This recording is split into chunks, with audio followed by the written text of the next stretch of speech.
જય શ્રી કૃષ્ણ. નમસ્કાર મિત્રો, સ્વાગત છે તમારું અમારા એક નવા વિડીયોમાં.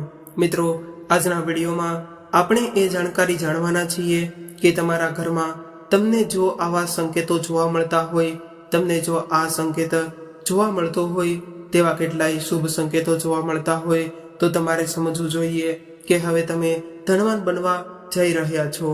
આપણા જ્યોતિષશાસ્ત્ર, વાસ્તુશાસ્ત્ર અનુસાર, આપણા પૌરાણિક કથાઓ અનુસાર આપણે એવું માનીએ છીએ, અથવા તો એવા કેટલાય આપણને સંકેત મળે છે કે જેને કારણે તમે વિચારી શકો છો કે હવે તમારા જીવનમાં નવો બદલાવ આવવા જઈ રહ્યો છે, અથવા તો કોઈ એવી આફત આવવા જઈ રહી છે. જો મિત્રો તમને પણ આવા સંકેતો મળતા હોય તો તમારે સમજવું જોઈએ કે ભગવાન તમારી સાથે છે. આની સાથે હું તમને આજના વિડીયોમાં એવા કેટલાય સંકેતો વિશે પણ જણાવવાનો છું કે જે સંકેતો જો તમને મળતા હશે તો તમે ગરીબ પણ બની શકો છો.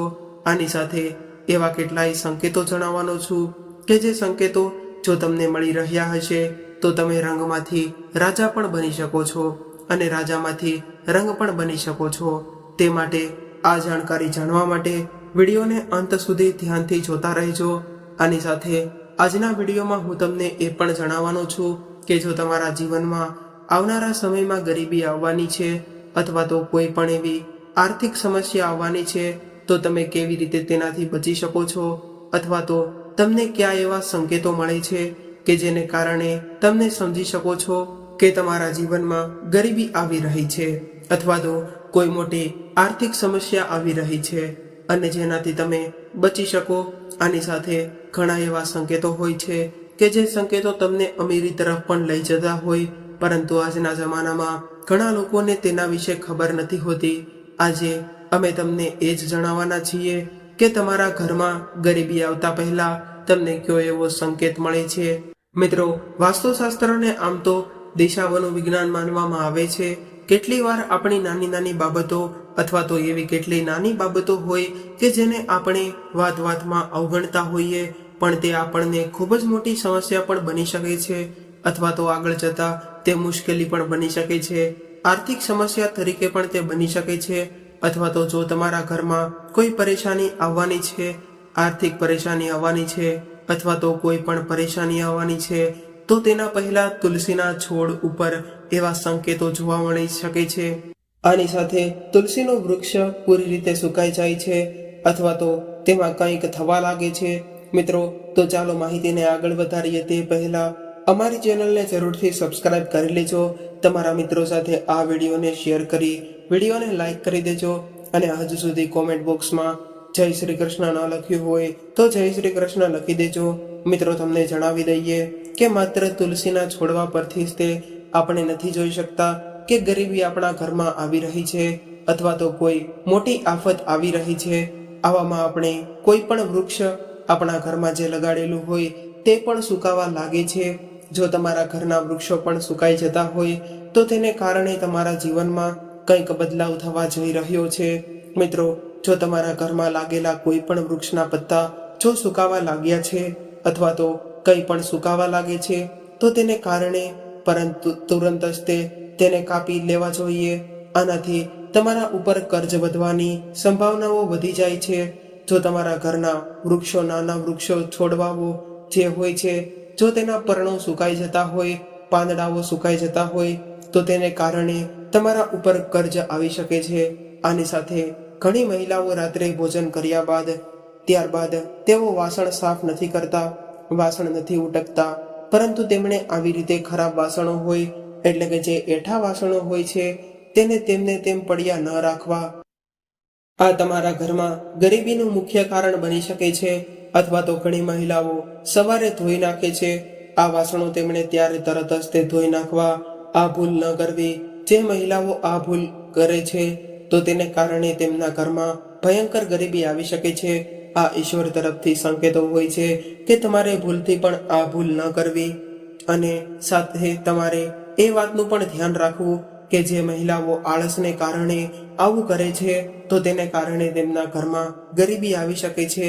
મિત્રો, જો તમે રાત્રિના એઠા વાસણો, તમે જે રાત્રે ભોજન કર્યું હોય તે વાસણો તમે જો તેમને તેમ પડ્યા રાખો છો, એટલે કે જો તમે તમારા રસોઈ ઘરમાં રાત્રિ માટે રાખો છો અને સવારે સાફ કરો છો તો તે ગરીબીનું કારણ પણ માનવામાં આવે છે. મિત્રો, આપણા જ્યોતિષશાસ્ત્રમાં એ પણ કહેવામાં આવ્યું છે કે જે લોકો એઠા વાસણોને સાફ નથી કરતા તો તેમના જીવનમાં હંમેશા નિષ્ફળતાનો તેમને સામનો કરવો પડે છે. ક્યારેય તે સફળ વ્યક્તિ નથી થઈ શકતો. આની સાથે જે ઘરમાં રાત્રે જ તે વાસણોને સાફ કરી નાખવામાં આવતા હોય, રાત્રે ભોજન કર્યા બાદ તરત જ તે વાસણો સાફ કરવામાં આવતા હોય તો તે ઘરમાં સ્વયં માતા લક્ષ્મીજી નિવાસ કરતા હોય છે. તે ઘરમાં ક્યારેય પણ કોઈ પણ આર્થિક સંકટ નથી આવવા દેતા, અથવા તો ભગવાન સ્વયં તેવા ઘરોમાં નિવાસ કરવા લાગે છે. આની સાથે ઘણા લોકો પોતાની સુવાની રૂમમાં અથવા તો જે બેડરૂમમાં તેઓ સૂવે છે તેની સામે તેઓ એક કાચ લગાવી દેતા હોય, પરંતુ તેમણે આ ભૂલ ન કરવી. જો તેઓ સવારમાં ઉઠીને તરત જ પોતાનો ચહેરો કાચમાં જોવે છે તો આ એક અશુભતાનું પ્રતીક પણ માનવામાં આવે છે. તે માટે તમારે ભૂલથી પણ આ રીતે ન કરવું. જો તમે બેડરૂમમાં કાચ લગાવેલો રાખ્યો હોય બીજા સ્થાન ઉપર તે કાચ તમારે તરત જ તેને હટાવવો જોઈએ અને કોઈ બીજા સ્થાન ઉપર તે તમારે કાચને રાખવો જોઈએ, કારણ કે આ આપણા વાસ્તુ પ્રમાણે પણ સારું માનવામાં નથી આવતું. આપણા વાસ્તુશાસ્ત્રમાં આને ખરાબ માનવામાં આવે છે. તમારા ઘરમાં આ દરિદ્રતાનું પ્રતીક બની શકે છે. આની સાથે એવું પણ માનવામાં આવે છે કે જો તમારા બેડરૂમમાં કાચ લાગેલો હોય તો તેને કારણે પતિ પત્ની વચ્ચેના સંબંધોમાં કડવાશ આવી શકે છે. પતિ પત્ની વચ્ચે હંમેશા નાની નાની વાતોમાં લડાઈ ઝઘડાઓ થતા રહે છે. આટલું જ નહીં, પરંતુ આનાથી તમારા ઘરમાં આર્થિક સ્થિતિ ઉપર પણ તેની અસર પડી શકે છે. આની સાથે તમારે પલંગને જો તમે ઘરમાં વચ્ચોવચ રાખો છો તો તેને પણ ન રાખવી. જો તમે બેડરૂમમાં પલંગ રાખતા હોય તો તેને વચ્ચોવચ તમારે ન રાખવી, કોઈ પણ એક બાજુ તમારે રાખવી જોઈએ.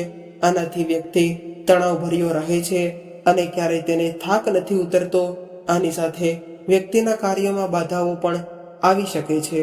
આની સાથે તે વ્યક્તિએ પરેશાનીઓને પણ ભોગવવી પડે છે. ઘરમાં જો તમે દૂધ ગરમ મૂક્યું હોય તો તે ઉભરાઈ જવું તે પણ ખરાબ માનવામાં આવે છે. જો તમે દૂધ ગરમ મૂક્યું છે અને તે વધારે ગરમ થઈને ઉભરાઈ જાય તો તે પણ ખરાબ માનવામાં આવે છે. જો તમારા ઘરમાં પણ આવી ભૂલ થતી હોય તો તેને કારણે તમારા ઉપર પૈસાનો ખર્ચ વધી જાય છે, તમારા ઉપર દેવું વધી શકે છે અને તેવા ઘરોમાં લોકો પણ હંમેશા બીમાર રહે છે. અને જો તમારા ઘરમાં પણ આમ થતું હોય તો તેને કારણે પારિવારિક સંબંધોમાં કડવાશ આવે છે, પારિવારિક સંબંધો અસ્તવ્યસ્ત થઈ જાય છે. એ માટે તમે આગળના સમયથી એ વાતનું ધ્યાન રાખજો. અને જો તમારા ઘરમાં પણ દૂધ ઉભરાઈ જતું હોય તો તેને તમારે ધ્યાન રાખીને ગરમ કરવું. કેટલાય લોકોના ઘરમાં તેઓ બાથરૂમના દરવાજાને ખુલ્લા રાખી દે છે, પરંતુ આ ભૂલ તમારી ખૂબ જ મોટી ખરાબ બની શકે છે, અથવા તો તમારા જીવન ઉપર આ ભૂલ તેની ખૂબ જ ખરાબ અસર પાડી શકે છે. તેને કારણે તમારા ઘરમાં દરિદ્રતા થઈ શકે છે. માતા લક્ષ્મી તેવા ઘરોમાં ક્યારેય પણ નથી પ્રવેશતા કે જે ઘરના બાથરૂમના દરવાજા ખુલ્લા હોય, તો તેવા ઘરોમાં હંમેશા અલક્ષ્મી તે નિવાસ કરે છે. તે માટે તમારે ભૂલથી પણ આ ભૂલ ન કરવી.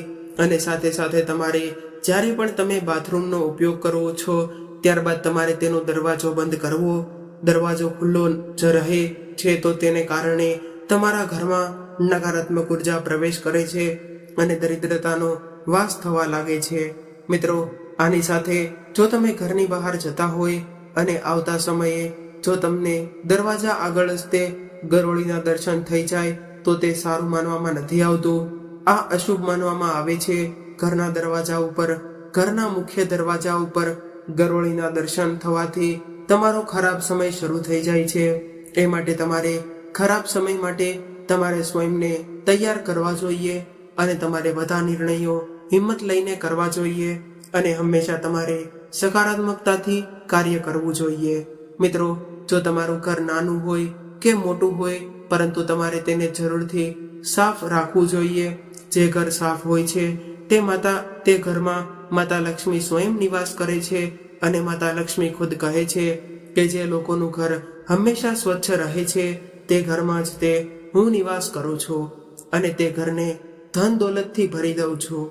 પરંતુ આ સાથે જે લોકોનું ઘર અસ્તવ્યસ્ત હોય છે, અસ્વચ્છ હોય છે, તો તેવા ઘરોમાં હંમેશા અલક્ષ્મી નિવાસ કરે છે. અને આની સાથે સ્વચ્છ ઘરમાં જે તે માતા લક્ષ્મી અને દેવી દેવતાઓનો વાસ થતો જોવા મળે છે અને તેમનું ઘર પ્રગતિ કરે છે, સફળતા સુધી પહોંચી શકે છે. કે જેમનું ઘર સ્વચ્છ રહેતું હોય તે હંમેશા સકારાત્મકતામાં જ તે રહી શકે છે. તેમના ઘરમાં હંમેશા સકારાત્મકતા શક્તિ જ રહે છે. સ્વચ્છ ઘરમાં રહેવાવાળો પરિવાર જ તે હંમેશા સુખ અને સંપન્ન રહે છે. સાફ સફાઈની દ્રષ્ટિથી સાવરણી તે એક મહત્વપૂર્ણ ભૂમિકા ધરાવે છે. આપણા ધર્મશાસ્ત્ર અનુસાર સાવરણીને પણ વિશેષ સ્વરૂપથી એવું સ્થાન આપવામાં આવ્યું છે કે તેવો પ્રભાવ વાસ્તુશાસ્ત્ર અનુસાર ઘર અને ઘરમાં રહેવાવાળા તમામ સભ્યોના જીવન ઉપર પણ પડે છે. ઘરની સ્વચ્છતા બનાવેલી રાખવા માટે સાવરણીનો ઉચિત પ્રયોગ કરવો સારો માનવામાં આવે છે. એટલે કે સાવરણીનો પ્રયોગ કરવાથી માતા લક્ષ્મી ખુશ થાય છે. પરંતુ તમારે સાવરણીનો યોગ્ય ઉપયોગ કરતી વખતે ઘણી એવી બાબતોનું પણ અવશ્ય ધ્યાન આપવું જોઈએ કે જે બાબતો આ પ્રમાણે છે કે તમારે સાંજે કોઈ દિવસ સૂર્યાસ્ત થઈ ગયો હોય ત્યારબાદ તમારે સાવરણીનો ઉપયોગ ન કરવો. સાવરણીથી તમારે કચરો ન કાઢવો. આની સાથે તમારે જો કચરો કાઢવો જ પડે એમ હોય અને સાંજના સમયે જો કચરો કાઢવો પડે એમ જ હોય તો તમે જે કચરો કાઢો છો તે કચરો તમારે ઘરની બહાર નથી ફેંકવાનો. આ વાતનું પણ ખાસ કરીને ધ્યાન રાખવાનું છે કે તમારે તે કચરો ઘરની બહાર નથી ફેંકવાનો, નહીતર માતા લક્ષ્મી પણ તમારાથી નારાજ થઈ જશે અને સાથે સાથે માતા લક્ષ્મીજી પણ તમારા ઘરમાંથી જતા રહે છે. મિત્રો, આની સાથે જો કોઈ પણ મહત્વપૂર્ણ તહેવાર હોય, ખૂબ જ મોટો તહેવાર હોય અથવા તો કોઈ પણ આપણા ઘરમાં મહેમાન આવવાના હોય તો તેના પહેલા સાવરણીનો જરૂરથી ઉપયોગ કરવામાં આવે છે અને આ શુભ માનવામાં આવે છે. સ્વચ્છ ઘર રહે છે તે હંમેશા સુંદર લાગે છે અને વધારે આકર્ષિત લાગે છે. તે માટે માતા લક્ષ્મી પણ આવા ઘરથી આકર્ષાઈને તેમના ઘરમાં સદાય માટે નિવાસ કરે છે. ઝાડુ લગાવવું એટલું જરૂરી છે, તેની સાથે સાથે સાવરણીને રાખવાની જગ્યા પણ એટલી જ જરૂરી હોય છે. મિત્રો, સાવરણીનો ક્યારેય તમારે ઉપયોગ કરવો જોઈએ, ક્યારે તેનો ઉપયોગ ન કરવો, ક્યારે સાવરણીને ખરીદવી જોઈએ અને ક્યારે ન ખરીદવી. આ સાથે સાવરણીને તમારે કઈ દિશામાં રાખવી જોઈએ, સાવરણીને તમારે ક્યાં રાખવી જોઈએ તે આપણા વાસ્તુશાસ્ત્રમાં સચોટ રીતે તેની માહિતી આપવામાં આવી છે. જેનાથી લોકોની આર્થિક સ્થિતિ અને ઘરની આર્થિક પરેશાનીઓ સાથે સાથે ઘરના લોકો પર તેની અસર પડે છે. સકારાત્મક અસર પણ પડી શકે છે અને નકારાત્મક અસર પણ પડી શકે છે. જે લોકો તેમાંથી ઘણી એવી ભૂલો કરતા હશે તો તેને કારણે તેમના ઘરમાં નકારાત્મક અસર પણ પડી શકે છે. આ સાથે આપણા ધર્મશાસ્ત્ર અનુસાર એમાં પણ માનવામાં આવે છે કે માતા લક્ષ્મીને એ સાવરણીનું પ્રતીક માનવામાં આવે છે. આ નિયમનો વિશેષ રૂપથી પાલન કરીને જો તમારા ઘરમાં રહેતા લોકો પણ કોઈ પણ સંકટો આવી રહ્યા હોય, કોઈ પણ દોષ હોય તો તેને પણ દૂર કરવામાં પણ તે આ નિયમો ખૂબ જ લાભદાયી બની શકે છે અને તમારા જીવનમાં એક સકારાત્મકતા લાવવામાં પણ તે ખૂબ જ મદદરૂપ બની શકે છે. સાવરણીને લઈને એવી કેટલી મહત્વપૂર્ણ બાબતો છે જે વાસ્તુશાસ્ત્રને લઈને શુભ માનવામાં આવે છે. સાવરણીને માતા લક્ષ્મીજીનું પ્રતીક માનવામાં આવે છે. મિત્રો, સાવરણીને લગતી કોઈ પણ બાબત તે આપણા જીવનમાં લક્ષ્મીજીને ભાગીદાર બને છે. એટલે કે જો તમે સાવરણીને સરખી રીતે તેનું કાર્ય કરો છો, સરખી રીતે તેનો ઉપયોગ કરો છો તો તમારા ઘરમાં માતા લક્ષ્મીજી પણ પ્રસન્ન થશે અને તેમના બંને હાથો વડે તમારા જીવનમાં તેમના આશીર્વાદ વરસાવે છે. પુરાણ કાળથી સાવરણીને લઈને કેટલી બધી માન્યતાઓ પણ દર્શાવવામાં આવી છે. આની સાથે વાસ્તુશાસ્ત્રમાં પણ આના પ્રયોગોથી વ્યક્તિ કેવી રીતે પોતાના જીવનમાં સકારાત્મક શક્તિ લાવી શકે છે અથવા તો દેવી દેવતાઓના આશીર્વાદ મેળવી શકે છે તેનો પણ ઉલ્લેખ સચોટ રીતે કરવામાં આવેલો છે. તો ચાલો મિત્રો, હવે અમે તમને સાવરણીને લગતી એવી કેટલી ખાસ બાબત જણાવી દઈએ કે જે સંકેતો જો તમારા ઘરમાં જોવા મળતા હોય તો તમારે એમ સમજવું કે માતા લક્ષ્મીજી તમારા ઘરમાં નિવાસ કરવા આવી રહ્યા છે, અથવા તો તમારે એવા કયા નિયમોનું પાલન કરવું કે જેને કારણે તમારા ઘરમાં તમે વધારે સકારાત્મકતા લાવી શકો છો. તો ચાલો સાવરણીને લગતા એવા કેટલાય મહત્વપૂર્ણ નિયમો વિશે વાત કરી લઈએ. તો તેમાં પહેલી વસ્તુની વાત કરીએ તો સાવરણી ક્યારે ખરીદવી જોઈએ, ક્યારે સાવરણી ખરીદવી શુભ માનવામાં આવે છે. તો હવે અમે તમને વાસ્તુશાસ્ત્ર પ્રમાણે જણાવી દઈએ. તો નવી સાવરણી ખરીદવા માટે સૌથી શ્રેષ્ઠ વાર મંગળવાર, શનિવાર અથવા તો રવિવારના દિવસને તમે નવી સાવરણી ખરીદીને તમારા ઘરમાં લાવી શકો છો. મિત્રો, જો તમારા ઘરમાં સાવરણી જૂની થઈ ગઈ હોય અથવા તો તૂટી ગઈ છે તો તમારે તેને તુરંત જ તમારા ઘરમાંથી બહાર ફેંકી દેવી જોઈએ અને તેના સ્થાન ઉપર શનિવારના દિવસે તમારે નવી સાવરણી લાવીને તે શુભ માનવામાં આવે છે. એટલે કે જ્યારે પણ તમે નવી સાવરણી ખરીદો ત્યારબાદ તમારે તેનો પ્રયોગ કરવાનું શરૂ શનિવારના દિવસથી જ તે કરવું જોઈએ. શનિવારનો દિવસ સાવરણીથી પ્રથમ વખત પ્રયોગ કરવાનો શુભ દિવસ માનવામાં આવે છે.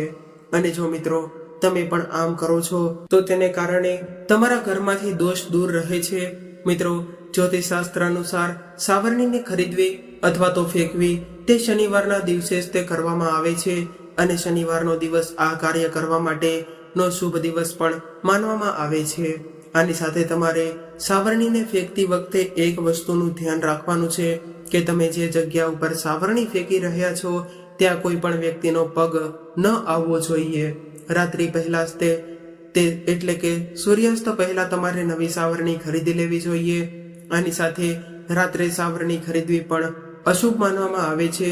મિત્રો, બીજી વસ્તુની વાત કરીએ તો સાવરણીને રાખવાના કેટલાય એવા નિયમ વિશે વાત કરીએ તો વાસ્તુશાસ્ત્ર અનુસાર સાવરણીને વિશેષ રૂપથી રાખવામાં આવે છે અને આપણા પુરાણોમાં પણ એમ કહેવામાં આવે છે કે જે સ્થાન સ્વચ્છ નથી હોતું ત્યાં માતા લક્ષ્મી પણ નિવાસ નથી કરતા. ઘરમાં જો રોજ સાફ સફાઈ કરવામાં આવતી તે જરૂરી હોય છે અને સાવરણીને સરખી જગ્યાએ અને સરખી રીતે રાખવી તે પણ ખૂબ જ જરૂરી હોય છે. અને તમારે એ વાતનું પણ ધ્યાન રાખવાનું છે કે તમે જ્યાં સાવરણી રાખી રહ્યા છો તે જગ્યા સાફ સુથરી હોવી જોઈએ અને તમારે ક્યારેય પણ ઊભી રીતે સાવરણી નથી રાખવાની. હંમેશા તમે નીચે સાવરણી જમીનને અડાડીને જ રાખવાની છે અને એવી જગ્યાએ તમારે રાખવાની છે કે જ્યાંથી બહારથી આવવાવાળા વ્યક્તિની ખરાબ નજર તમારા ઉપર ન પડે. અને આવી રીતે કરવાથી નકારાત્મક ઉર્જા ઘરમાં પ્રવેશ નથી કરી શકતી અને તમારા ઘરમાં મહાલક્ષ્મીનું આગમન થાય છે. હવે ત્રીજી વસ્તુની વાત કરીએ તો વાસ્તુશાસ્ત્ર અનુસાર આ વાતનું ધ્યાન રાખવું જોઈએ કે સાવરણીને તમારે ક્યારેય પણ પગ ન લગાડવો જોઈએ.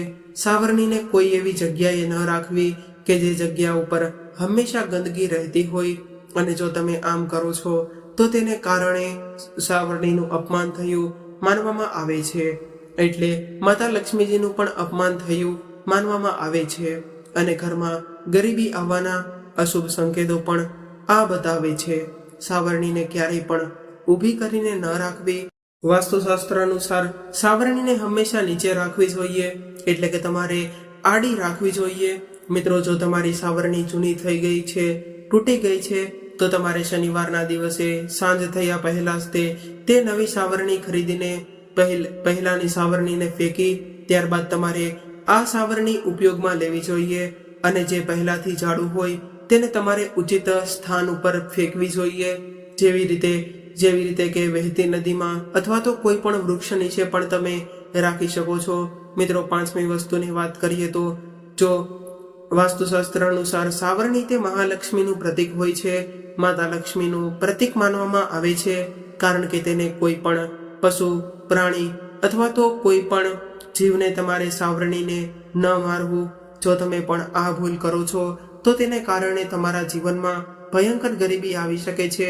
તમારા જીવનમાં આ કંગાળીનું પણ દર્શક હોઈ શકે છે, સંકેત હોઈ શકે છે. તે માટે તમારે ભૂલથી પણ કોઈ પણ જાનવરને અથવા તો કોઈ પણ પશુ, પ્રાણીને તમારે સાવરણીથી ન મારવા. આ અશુભ માનવામાં આવે છે. આનાથી માતા લક્ષ્મી નારાજ થઈ જાય છે અને તમારા ઘરમાં ક્યારેય પણ નિવાસ નથી કરતા. તમારા ઘરમાંથી તેઓ જતા રહે છે મિત્રો, છઠ્ઠી વસ્તુની વાત કરીએ તો તે છે કે તમારે સાવરણી ક્યારે ન લગાવવી, એટલે કે તમારે કયા સમયે અથવા તો ક્યારે તમારે સાવરણીનો પ્રયોગ ન કરવો. તો વાસ્તુશાસ્ત્ર અનુસાર જ્યારે પણ તમારા ઘરમાંથી કોઈ પણ મહેમાન બહાર જાય છે ત્યારે તમારે તરત જ તે સાવરણીનો ઉપયોગ ન કરવો. આ અશુભ માનવામાં આવે છે. મહેમાન તમારા ઘરમાંથી જતા હોય ત્યારબાદ થોડા સમય બાદ તમારે સાવરણીથી સાફ કરવું જોઈએ. આની સાથે ઘણા લોકો કંઈક ખરીદવા અથવા તો ખરીદી કરવા અથવા તો સફળતા મેળવવા માટે જતા હોય તો ત્યારબાદ તમારે તરત જ તે લોકો ઘરમાંથી બહાર જાય તરત જ તે તમારે સાવરણીનો ઉપયોગ ન કરવો, એટલે કે તમારે સાવરણીથી કચરો ન કાઢવો. આ તેમની સફળતામાં બાધારૂપ પણ બની શકે છે. તેમની ઉપર આ ઘણી ખરી મુશ્કેલીઓ નાખી શકે છે. સાવરણીનું દાન ક્યારે કરવું? તો શુભ મુહૂર્ત જોઈને તમારે હંમેશા મંદિરમાં સાવરણીનું દાન કરવું. આનાથી તમને શુભ ફળની પ્રાપ્તિ થાય છે અને તમારા જીવનમાં એક સકારાત્મક શક્તિ આવે છે. દાન આપણા ધર્મશાસ્ત્રમાં શુભ માનવામાં આવે છે અને જો તમે પણ દાન કરો છો તો તમારા જીવનમાં જરૂરથી શ્રી કૃષ્ણ ભગવાન નિવાસ કરે છે. શ્રી કૃષ્ણ કહે છે કે જે લોકો દાન કરે છે, પોતાના જીવનમાં એક વખત દાન કરે છે તો તેમના જીવનમાં હું ખુદ નિવાસ કરું છું અને જે ધન સુખ સમૃદ્ધિમાં ખૂબ જ તે વધારે સહાયક બને છે. સાવરણીનું દાન કરવાથી માતા લક્ષ્મીજીની કૃપા પણ તમને પ્રાપ્ત થશે. મિત્રો, આ સાથે આપણો આજનો વિડીયો અહીંયા પૂર્ણ કરીએ છીએ.